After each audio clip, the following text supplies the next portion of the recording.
Sir cheers. दो दो चाय, दो चाय इसका भी डबल आज मैं इंजन की बताता हूँ। सरकार।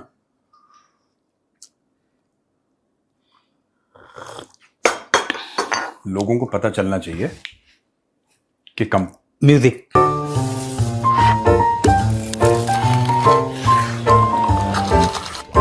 चीयर्स। अब बताइए सर। लोगों को क्या पता चल, एक मिनट, हम लोग ना भूल जाते हैं बताइए सब। चकने में चर्चा में आपका बहुत बहुत स्वागत है दोस्तों। भाई साहब पहले लीजिए, चकना लीजिए। सर ये क्या राज क्या था ये वाला? 2 कपों का जी। नहीं, लोगों को पता लगना चाहिए कि कंपनी पैसा कमा रही है। हमारे पास 2 से ज्यादा कप है। अभी तक इन्होंने 2 ही कप देखे हैं, तो उनको ये लग रहा होगा इनके पास 2 ही कप है, ज्यादा गरीब है। हमने बोला नहीं, हमारे पास 3 है, नहीं एक और है, 4 गेस्टों के लिए भी है। तो 2 प्रकार की चाय है सर ये तो। क्या खबर? सर सुनने में आ रहा है कि भारत और पाकिस्तान की ट्रैक 2 के नाम से कोई बैठक हो रही है गुप्त, श्रीलंका में, या बताया जा रहा है कि बैंकॉक वगैरह में चल रही है। ये है क्या माजरा? मुझे पता नहीं है। ट्रैक 2 बेसिकली होता है जो अनऑफिशियल चैनल से बातचीत होती है। मैं कन्विंस्ड नहीं हूं कि कोई ऐसी ट्रैक 2 हो रही है,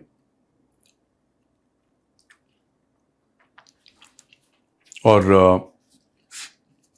इंडियन मीडिया ने भी जो कवर किया है वो पाकिस्तानी सोर्सेस से ही उठा के किया होगा। क्योंकि देखिए, अगर ये हो रहा है तो ये बहुत गलत हो रहा है। अगर ये हो रहा है तो बहुत गलत हो रहा है। हम हिस्टोरिकल मिस्टेक्स को रिपीट कर रहे हैं और हम बार बार वही गलतियां, अगर ये हो रहा है तो मुझे नहीं पता है कि नहीं है, पर अगर है तो बहुत गलत है, नहीं होना चाहिए। कोई ट्रैक 2 ट्रैक 3 नहीं, इनको तो जूते मारो पकड़ पकड़ के। इनको जब तक जूते मारते रहोगे, इनसे बेहतर लोग नहीं है भाई। पर ये पाकिस्तान द्वारा ही फैलाया हुआ ज्यादा लग रहा है सर, क्योंकि हवाला ये दिया जा रहा है कि भारत को पाकिस्तान का एयर स्पेस चाहिए और हमको पानी चाहिए। भारत ने कभी मांगा पाकिस्तान का एयर स्पेस? हाँ, जब हेड ऑफ स्टेट जाते हैं तो एक दूसरे से बात कर लेते हैं, ठीक है, और उसके बदले हम पानी देना चाह रहे हैं, ये कोई बात है? पानी इनको मिलेगा नहीं, ठीक है, एयर स्पेस हमें चाहिए नहीं। जब इनके लीडर बड़े बड़े या इनके बड़े बड़े फौजी अफसर या कोई भी इनके मिनिस्टर्स जब बांग्लादेश जाते हैं, वो कैसे जाते हैं? कैसे जाते हैं? कोई मुझे बताए बांग्लादेश जाने का क्या रास्ता है?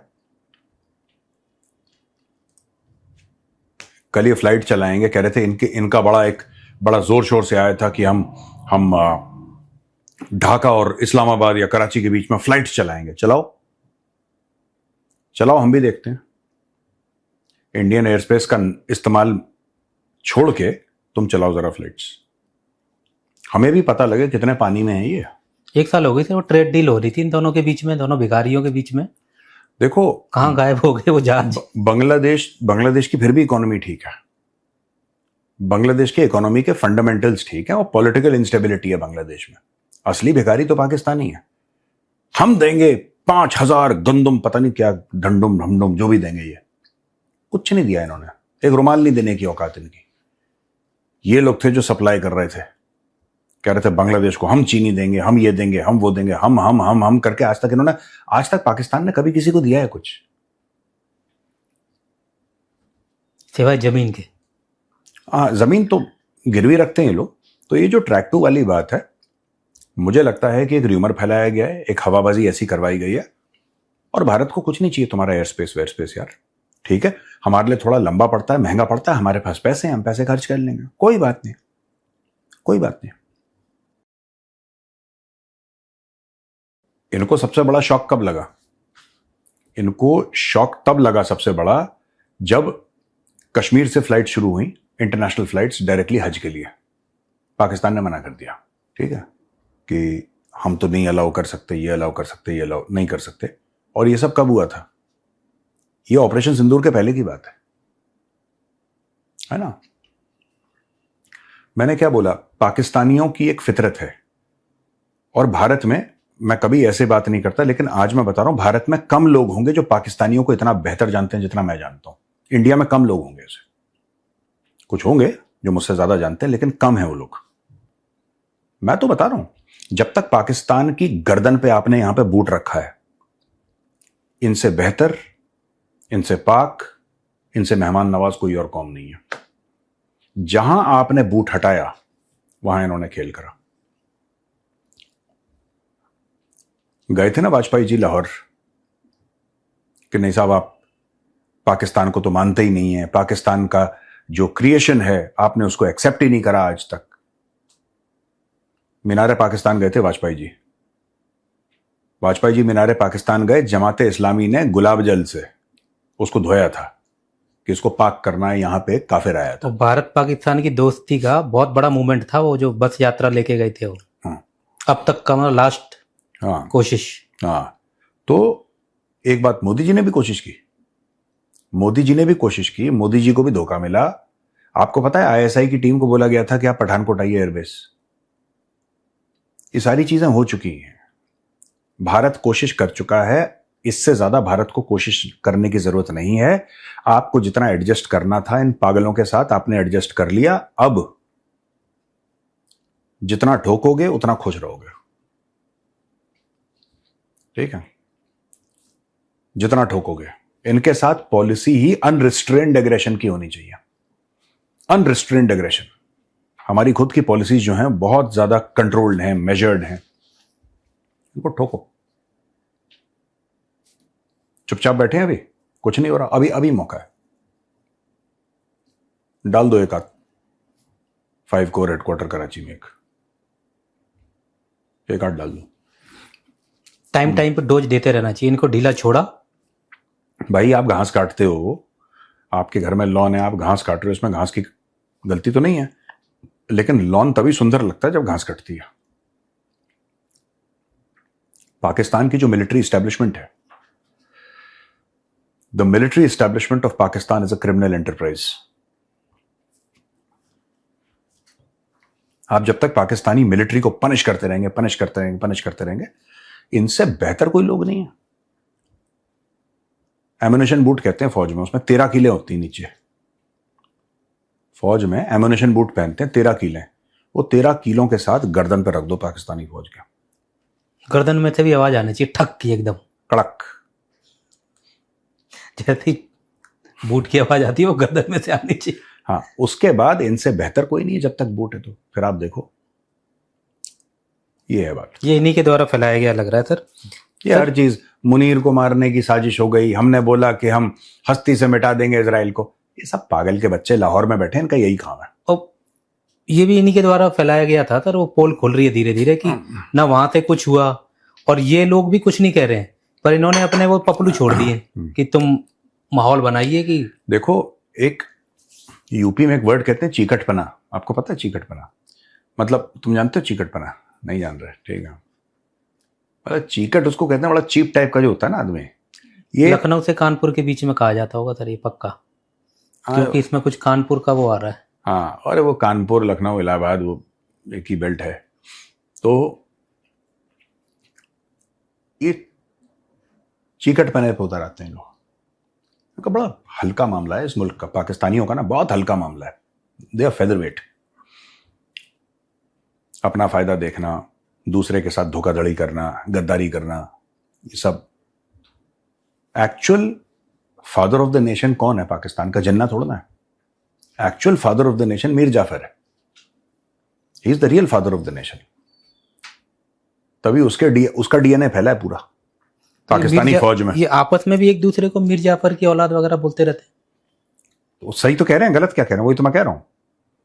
ये आपस में भी जब दूसरे को कहते हैं कि मीर जाफर की औलाद है, बिल्कुल है, मीर जाफर के मतलब है ही, सब लोग हैं। उनका military, Rawalpindi is full of Mir Jafars, that GHQ area पूरे के पूरे मीर जाफर ही तो हैं। ये फालतू में फर्जीवाड़े में इसका यहां से लगा दिया, इसका यहां से लगा दिया। इस स्टोरी का कोई सेंस है कि मोसाद मारना चाहता था आसिम मुनीर को? आप एक बात बताओ, मैं बार बार यही कहता हूं, हमारा पहले भी डिस्कशन हो चुका है और इसके बारे में मैं डिटेल्ड वीडियो भी बनाने की कोशिश करूंगा। इजराइल क्यों मारेगा आसिम मुनीर को? ये पाकिस्तानियों ने इतना सोचा नहीं, बस अपनी उड़ाने के लिए कहा ये है, फिर पाकिस्तान ने धमकी दे दी। क्योंकि पाकिस्तानी कौम जाहिल है, मदरसों में पढ़े हैं ये लोग, ठीक है। क्योंकि पाकिस्तानी ज्यादातर मदरसों में पढ़ते हैं तो उनको ये सारी की सारी स्टोरीज बड़ी अच्छी लगती हैं कि देखो हमने इजराइल को धमकी दे दी। भाई जब Pakistan and Israel are going in the same direction, strategic direction जो है, आप एक बात बताइए, हुक्म कौन दे रहा है पाकिस्तान को? Donald Trump. ठीक है, डोनाल्ड ट्रंप का बहुत अच्छा, वो बीच में उनकी थोड़ी खटपट खटपट होती रहती है, घरों में भी होती है, रिश्तेदारी में भी होती है। सबसे बेहतर दोस्त कौन है? अब उसका इजराइल है। उनके एक आदेश पे गाजा में और वहां बेरूत में भेजने के लिए तैयार हो जाएंगे। हाँ? पैसा फेंका और ये वहां पहुंच जाएंगे। बिल्कुल, मैं बता रहा हूं, ये हर जगह। देखो बात यह है ना कि अपने लोगों के लिए जो जाहिल पाकिस्तानी आवाम है, मदरसा छाप जो आवाम है पाकिस्तान की, उसको कंट्रोल करने के लिए हम सफाए हस्ती से मिटा देंगे इजराइल को, यहूदियों को मार देंगे, और इस हदीस में ऐसा लिखा है फिर हम ऐसे कर देंगे। ये सारा का सारा चूरन उस गरीब पाकिस्तानी आवाम के लिए है। और जो पाकिस्तानी एलीट है, ये फोटोग्राफ देखिए, ये शहबाज शरीफ है जो अमेरिकन जूइश कांग्रेस है, वर्ल्ड जूइश कांग्रेस क्या है, उसके प्रेसिडेंट से मिल रहा है अमेरिका में। ये शहबाज शरीफ की फोटोग्राफ है। और अगर मैं गलत कह रहा हूं तो पाकिस्तानियों कमेंट में लिखना कि मेजर साहब नहीं नहीं नहीं, ये तो आपने सचिन से बनवा ली एआई से। ये भी कह देना, मैं सचिन से भी बैठवा के यहां पर बात करवा दूंगा। जाओ, इनके लोग ऐसे हैं। धुरंधर में भी यूज हुई है सर ये वाला, कि थोड़ा सा यूज किया गया ना इसको भी लास्ट में। भाई मैंने सेकंड पार्ट नहीं देखी अभी। बंदे को छोड़ दो। उसकी मैंने रील देखी थी। हम हमारा वो जो है ना, तो वो जो है तो वो एनीवे, चलो और कोई सवाल? हाँ सर, एक डेनमार्क के मंत्री हैं सर, हाँ, उन्होंने बोला है कि भाई हम डेनमार्क को इस्लामाबाद नहीं बनने देंगे।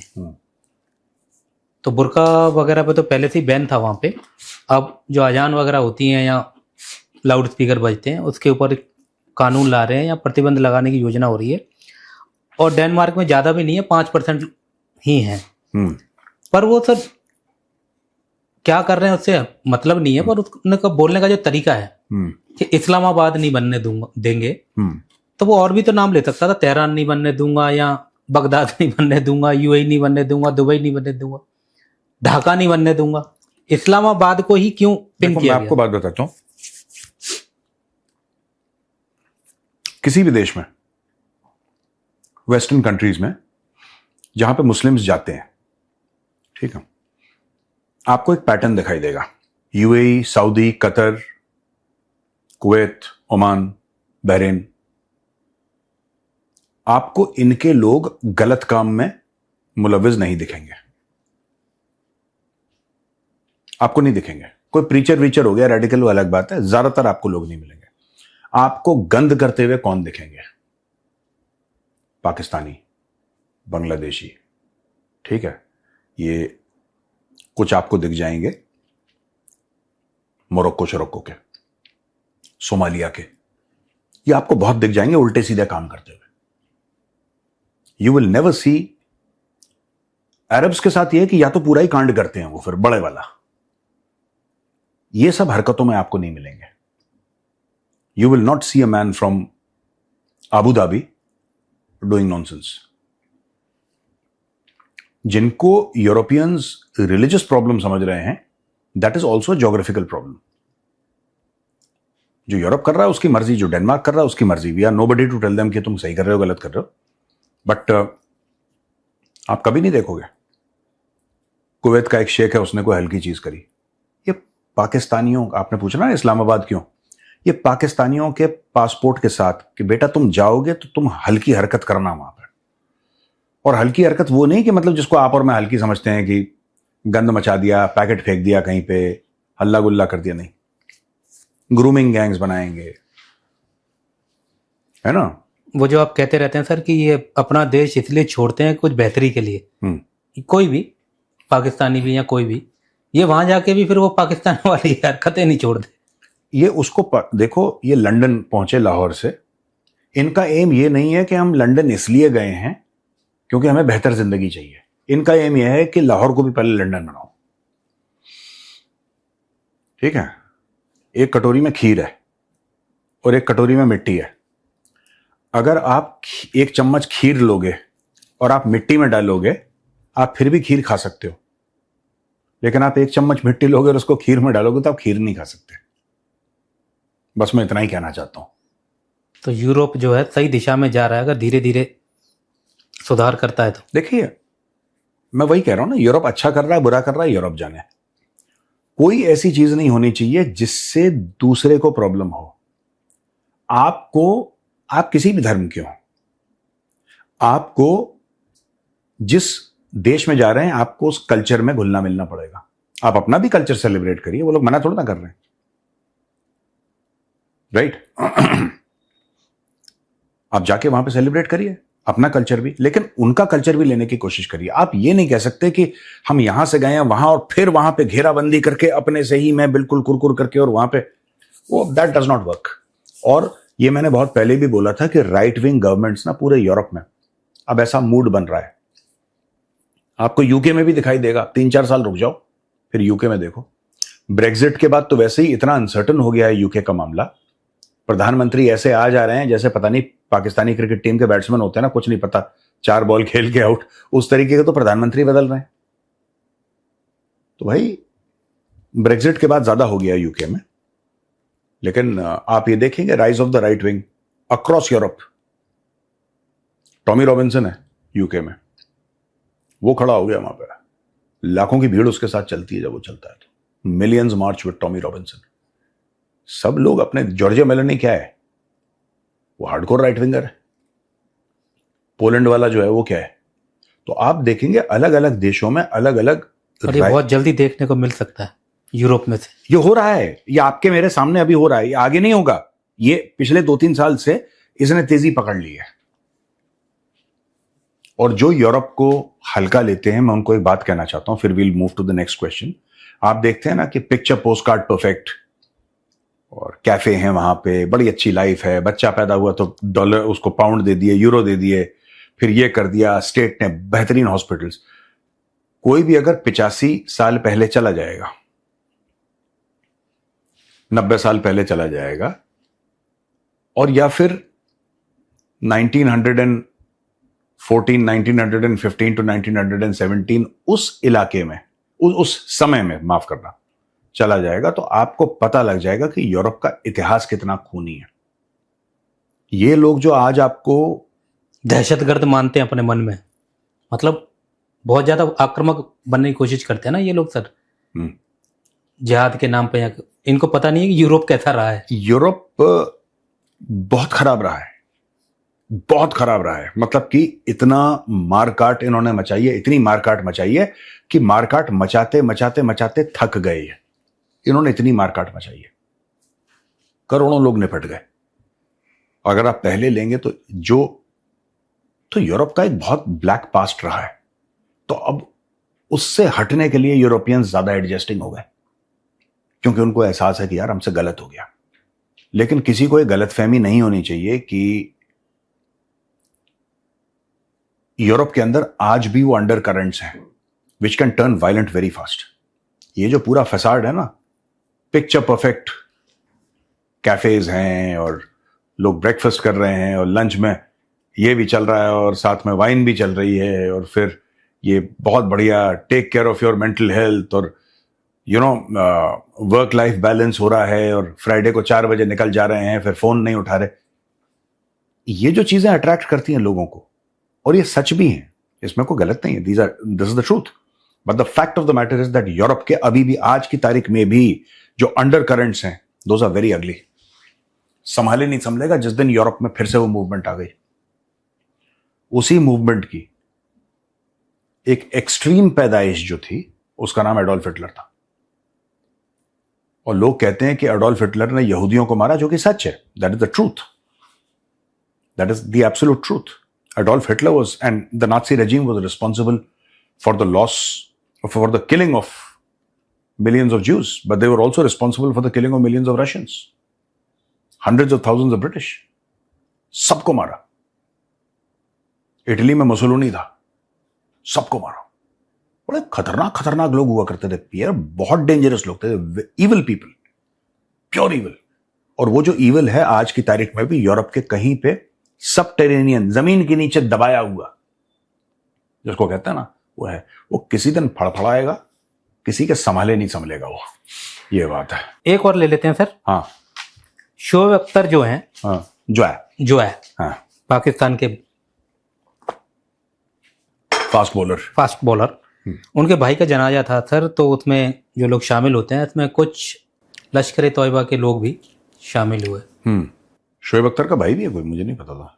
हाँ, उनका होगा कोई, तो उनके भाई का जनाजा था। हाँ, तो उसमें लश्कर वाले भी थे, मतलब तो वहां पे तो आम ही है ये बात। नहीं तो शोएब अख्तर क्यों, आप उनके जैसे मोहम्मद लश्कर तैयबा का कोई दहशतगर्द मारा जाता है तो इनके कोर कमांडर पहुंच जाते हैं नमाज जनाजा में।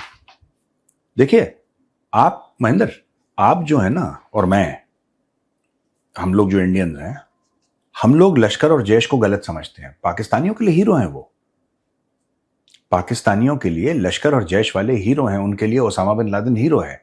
और ये वर्ड्स हैं परवेज मुशर्रफ के, ये वर्ड्स हैं परवेज मुशर्रफ के। Parvez Musharraf is on record, Parvez, उनसे कहा है वजाहत खान, एक पाकिस्तानी जर्नलिस्ट है वजाहत खान के साथ, वजाहत खान उनके दुबई के पेंट हाउस में गए थे उनका इंटरव्यू करने के लिए। तब उन्होंने बोला कि लश्कर तैयबा हमारे कौम के हीरो हैं, ओसामा बिन लादेन हीरो है। पाकिस्तानी मानते हैं उनके हीरो यार। Pakistani think that these people are very great people to be emulated.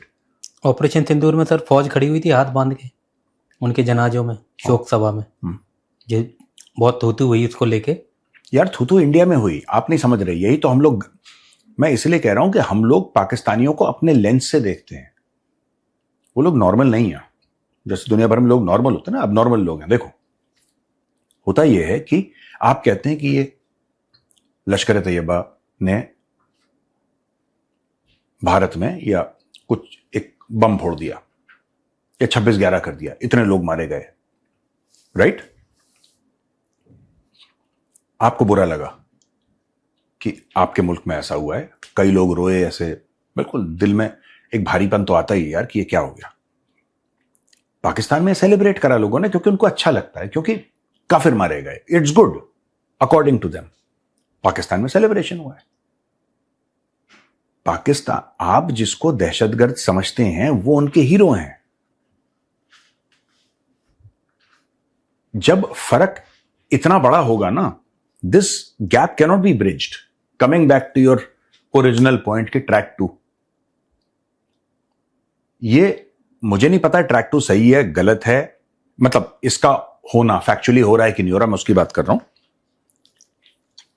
Morally and ethically it's absolutely wrong, it's absolutely wrong, should not be done, even if it is being done, I don't know whether is being done और not, गलत है। लेकिन आप, you cannot talk to Pakistan, there can be no conversation with Pakistan. जिसको भी ये गलत फहमी है कि बातचीत करके, और इंडियंस हैं जिनको बहुत खुजली है इस चीज की कि यार ये तो जो पॉलिटिशियंस हैं एक दूसरे वो लड़ते हैं, आम लोग तो बड़े अच्छे हैं। ये कई हिंदुस्तानियों में ये खुजली है, ठीक है। वो यूट्यूबर तो आम लोगों से ही बात करते हैं जो उल्टे सीधे बोलते रहते, ये वहां की सोच ही ऐसी है। मैं बता रहा हूं दैट वो जो पूरा मुल्क है ना Pakistan, it was born from hate. उसका जो नींव है, उसका जो आधार है वो नफरत है। आप उनसे कुछ भी एक्सपेक्ट नहीं कर सकते। आप इनको एक हाथ काट के अपना दे दोगे, उनको आपकी गर्दन चाहिए होगी, ये उनकी फितरत है। मैं बता रहा हूं कि कोई मुझसे सरकार में पूछे तो मैं बताऊं इनको हैंडल कैसे करना है, इनको हैंडल कैसे करना है मैं बताऊंगा, अगर कोई सरकार में पूछे तो। Practical ways and means to handle, I will tell them how to handle them. Track 2 वाले रूम में ही आप तो गुड नाइट करवा देंगे सर। नहीं, मैं वो नहीं। सिंपल सी बात है, पाकिस्तान को अगर आपको हैंडल करना है, first of all let us understand that the military runs Pakistan, चाहे वो डिक्टेटर प्रेसिडेंट की कुर्सी में बैठा हो नहीं बैठा हो, ठीक है। आप जितना पाकिस्तानी फौज को ठोकोगे, पाकिस्तान उतना लाइन में रहेगा। कई लोग हैं जो पाकिस्तानी फौज से नफरत करते हैं, राइट? जब पाकिस्तानी फौज को लगता है कि नफरत बढ़ रही है तो इंडिया के साथ कोई वो इंसिडेंट कर देता है इंडिया के अंदर, इंडिया रिस्पॉन्ड करता है, फिर ये लोगों के पास जाते हैं। अब पाकिस्तानियों की ये भी सच्चाई है और हमें कबूल करनी चाहिए सच्चाई, there is no point in running around in circles. पाकिस्तानियों की ये भी सच्चाई है कि कई लोग फौज से नफरत करते हैं लेकिन काफिरों से ज्यादा नफरत करते हैं, हिंदुओं से ज्यादा नफरत करते हैं, यहूदियों से ज्यादा नफरत, जिन यहूदियों से मिले ही नहीं कभी। इनके नाम पे उनको जल्दी बहकाया जाता है। कोई पाकिस्तानी ऐसा नहीं है, कोई इक्का दुक्का होगा जो कभी इजराइल गया होगा। इनके पासपोर्ट पर तो लिखा है नहीं जा सकते, लेकिन एक टीम गई थी कुछ साल पहले, मुझे इतना पता है, उसमें 1-2 जर्नलिस्ट थे, 4-5 जर्नलिस्ट थे, 6 जर्नलिस्ट थे। इन्होंने कभी इजराइल नहीं देखा, लेकिन एक नफरत है इनके दिल में, इंडिया के लिए नफरत है। अब वो है, you cannot track 2, track 3, track 5, उससे वो नफरत नहीं जाएगी। जैसा मैंने बोला, ये ओसामा बिन लादेन को फरिश्ता समझते हैं। जिस आदमी की सोच ऐसी है कि ओसामा बिन लादेन फरिश्ता है, जिस आदमी की सोच ऐसी है कि कि आतंकवाद एक अच्छी चीज है, दहशतगर्दी एक अच्छी चीज है, क्योंकि उसमें से काफिर मर रहे हैं, जो नॉन मुस्लिम्स हैं वो मारे जा रहे हैं। जिन लोगों की ऐसी सोच है, आप उनसे बातचीत करके क्या करेंगे और आपको क्या हासिल होगा बातचीत करके? वो डीएनए में, हड्डियों के गूदे में घुस चुका है, in the marrow of their bones it is entered. आप कुछ नहीं कर सकते। तो मतलब सर आपका कहना यह है कि इनका एक ही इलाज है? वो जो मैंने बोला था ना, वो 13 किलो वाला एमुनेशन बूट है ना, वही है। सर क्वेश्चन ले लेते हैं। इनका इलाज क्या है? 13 किलो वाला बूट, सुबह 4 शाम को 4। हाँ, और हमारे जो ड्रिल इंस्ट्रक्टर हुआ करते थे ओटीए में, सूबेदार इंदर सिंह, 3 कुमाऊं राइफल्स, इनको सूबेदार इंदर सिंह 3 कुमाऊं राइफल्स ही चाहिए। 3 कुमाऊं राइफल्स लिखती है ना, हम तो रेजिमेंट लिखते हैं, 3 कुमाऊं जो है राइफल्स लिखती है। बहुत तगड़ी पलटन है, बहुत जबरदस्त पलटन है वो, 3 कुमाऊं राइफल्स इनको चाहिए। सूबेदार इंदर सिंह 3 कुमाऊं राइफल्स, तब इनको पता लग जाएगा, जैसे पाकिस्तानी कहते हैं तब लग पता जाएगा इनको। हाँ, वही बूट चाहिए। हाँ सर, ये अहमदाबाद से धवल जी हैं, ये पूछना चाह रहे हैं सर कि बोफोर्स घोटाले के बाद भारत ने स्वीडन और उससे जो कंपनियां जुड़ी हुई थी उनको ब्लैकलिस्ट कर दिया था। हाँ। तो जो लड़ाकू विमान इंजनों की जो मूल्यों में वृद्धि की है अमेरिका ने, हाँ। क्या भारत को भी अमेरिकन कंपनी को ब्लैकलिस्ट कर देना चाहिए? नहीं, क्यों? देखिए, बोफोर्स से घोटाला था, ये जो अमेरिकन ने करा है घोटाला नहीं है, वो आपकी मजबूरी का फायदा उठा के नेगोशिएट कर रहे हैं आपसे। लालच है। लालच है, अलग अलग चीज ना। आप ऐसा नहीं कर सकते ना कि एक ही कानून, किसी ने चोरी करी है तो उसके भी हाथ काट दो, ठीक है। अब वो आपको ये देखना पड़ेगा चोरी कौन सी। अगर कोई भूखा बच्चा है जो कि रोटी उठा के भागा है, उसके थोड़ा ना हाथ काट दोगे तुम, कायदे पर कानून तो है वो चोरी। मैं कंपेयर नहीं कर रहा, मैं सिर्फ आपको बात बता रहा हूं। एक्चुअली क्या है कि आज की तारीख में अगर आप ब्लैकलिस्ट करेंगे, एक तो आपको करना नहीं चाहिए, पहले मैं यही बता दूं। दूसरी चीज, ब्लैकलिस्ट अगर आप कर देंगे, आप कर सकते हैं, आपके हक में, लेकिन आपने जो पूरा का पूरा एमका का डिजाइन करा है, वो तो उस इंजन के इन एंड अबाउट करा है ना, तो फिर कैसे होगा?